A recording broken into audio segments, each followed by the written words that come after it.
Imagine a weapon so terrifying it didn't just burn ships, it burned on the sea itself, deployed by the Byzantine Empire in the early Middle Ages. This liquid fire, known as Greek fire, appeared to violate basic physics by continuing to burn even when water was poured on it. This liquid fire, called Greek fire, appeared to violate basic physics, as it could not be extinguished by water no matter how much was thrown at it. Historical accounts describe it as an unquenchable inferno that spread relentlessly across the waves. Despite centuries of research by scientists and historians, its true science remains lost to time, making it one of history's most intriguing technological mysteries. Even today, no one has fully replicated its exact effects. Behind every question lies discovery. I'm Saluna, and this is SciCurious, where we uncover the science shaping our world. Greek fire emerged in the 7th century CE during a dangerous period for the Byzantine Empire, which faced repeated naval sieges, especially from Arab fleets. This weapon became crucial as the empire struggled to defend its shores. It was developed by engineer Callinicus, a Syrian who fled to Constantinople, creating a strategic equalizer that helped save the empire from collapse during those desperate times. His invention turned the tide in many battles. Greek fire was not a single device, but a complex system involving a flammable liquid, pressurized pumps for projection, and bronze siphons mounted on the decks of Byzantine ships. This intricate setup allowed for precise and devastating deployment. Contemporary accounts from various sources consistently describe 3 key properties.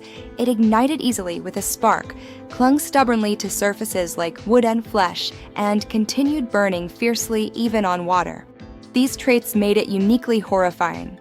From a scientific perspective, fire burning on water is possible, but requires very specific conditions to overcome water's natural ability to cool and smother flames. Understanding this helps explain why Greek fire was so extraordinary. The substance had to be less dense than water so it could float, spread out rapidly across the surface, and sustain its own combustion without relying on external oxygen sources, ruling out ordinary fuels like wood or oil alone. This combination was key to its persistence. Most modern reconstructions propose a petroleum-based mixture, likely including naphtha for high flammability, sulfur to lower the ignition temperature, and resins or pitch to make it sticky and adhesive. These ingredients were readily available in the Eastern Mediterranean region. These substances were well known in the Eastern Mediterranean, and crucially, petroleum floats on water due to its lower density, allowing the flames to spread across the sea surface like a fiery blanket. This property amplified its destructive reach.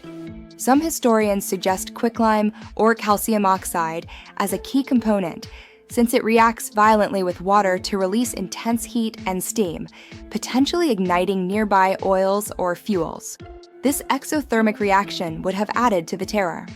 However, modern chemical analysis indicates that quicklime was likely just a trigger mechanism, providing initial ignition, rather than the primary fuel, which needed to burn longer and more steadily. This distinction clarifies its role in the mixture. The true genius of Greek fire may lie not just in its chemistry, but in its sophisticated delivery systems that ensured reliable projection over distances. These innovations elevated it beyond a mere incendiary. Byzantine engineers created the world's first naval flamethrowers using pressurized pumps to force the liquid through tubes and heated reservoirs to keep it fluid and ready to ignite. This allowed sailors to spray fire streams accurately in battle. This unprecedented combination of advanced chemistry and mechanical engineering set Greek fire apart, integrating fluid dynamics, metallurgy, and combustion science in a way never seen before its time. It was a pinnacle of medieval tech.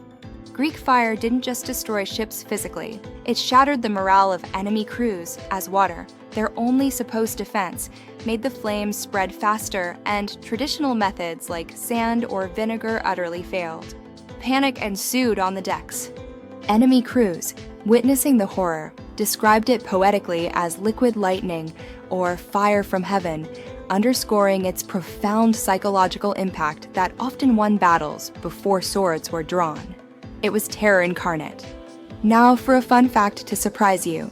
Did you know that the Byzantines sometimes used Greek fire and handheld devices, like clay grenades filled with the mixture, for devastating land warfare too, lobbing firebombs over walls? This versatility made it even more formidable. Greek fire was a closely guarded state secret, with knowledge compartmentalized among trusted artisans so no single person knew the full recipe, and it was never fully documented in writing. This secrecy ensured its exclusivity.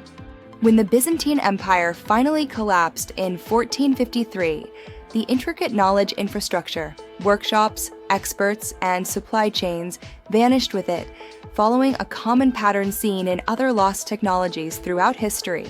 Empires fall, secrets die.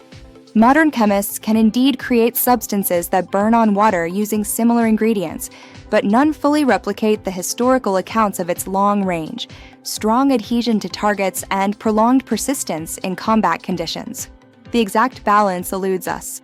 This gap suggests Greek fire was not merely a single compound, but a carefully tuned system, fine-tuned to local climate variations, available materials, and specific naval tactics of the era. It was holistic engineering. Greek fire reminds us that groundbreaking science doesn't always live in textbooks or public records. It can thrive as practical craft, handed down expertise, and closely guarded trade secrets among skilled practitioners. Theory meets hands-on mastery. Sometimes profound knowledge isn't lost because it was mystical or supernatural, but simply because it was never systematically written down, relying instead on oral tradition and apprenticeship. Documentation was not always prioritized.